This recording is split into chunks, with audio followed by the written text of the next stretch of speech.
5% থকা বিদ্যালয় আৰু এই বিদ্যালয়ত মই কাৰ্যভাৰ গ্ৰহণ কৰাৰ পিছত পোনপ্ৰথমবাৰৰ বাবে আমাৰ ইয়ালৈ এটা বৃহৎ অঞ্চল সামৰি ফৰকাটিং আঞ্চলিক আটছাৰ প্ৰেছিডেণ্ট ইয়াত উপস্থিত হৈছে, নেতৃবৰ্গ আহিছে, সকলোকে মই স্বাগতম জনাইছোঁ বিদ্যালয়ৰ তৰফৰ পৰা।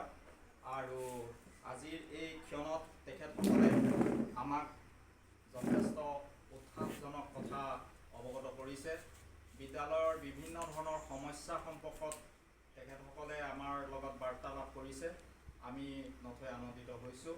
আৰু এই সুযোগতে মই বিদ্যালয়ৰ বিষয় শিক্ষক, ইংৰাজী বিষয় শিক্ষক বিদিত কুমাৰ দাসক আমাৰ বিদ্যালয়ৰ হৈ আটছাৰ সভাপতিজনক এখনি ফুলাম গামোচাৰে সম্বৰ্ধনা জনাবৰ বাবে মই জনাইছোঁ।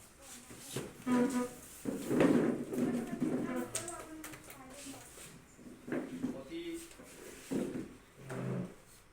সুন্দৰভাৱে আমাক তেখেতসকলে আমাৰ বিদ্যালয়ৰ অভাৱ অভিযোগ সম্পৰ্কে আলোচনা কৰিছে।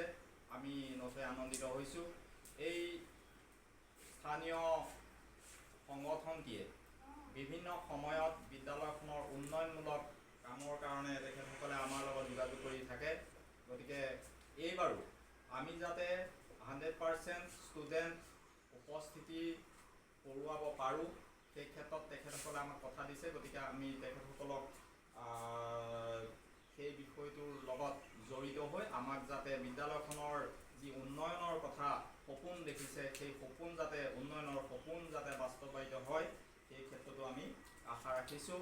আমাৰ বিদ্যালয়ৰ বাউণ্ডৰী ৱাল সম্পৰ্কেও তেখেতসকলে আমাৰ লগত আলোচনা কৰিছে। গতিকে আমি আনন্দিত হৈছোঁ। ষ্টুডেণ্টৰ যিবিলাক স্কলাৰশ্বিপ, সেই সম্পৰ্কতো তেখেতসকলে আমাৰ লগত আলোচনা কৰিলে।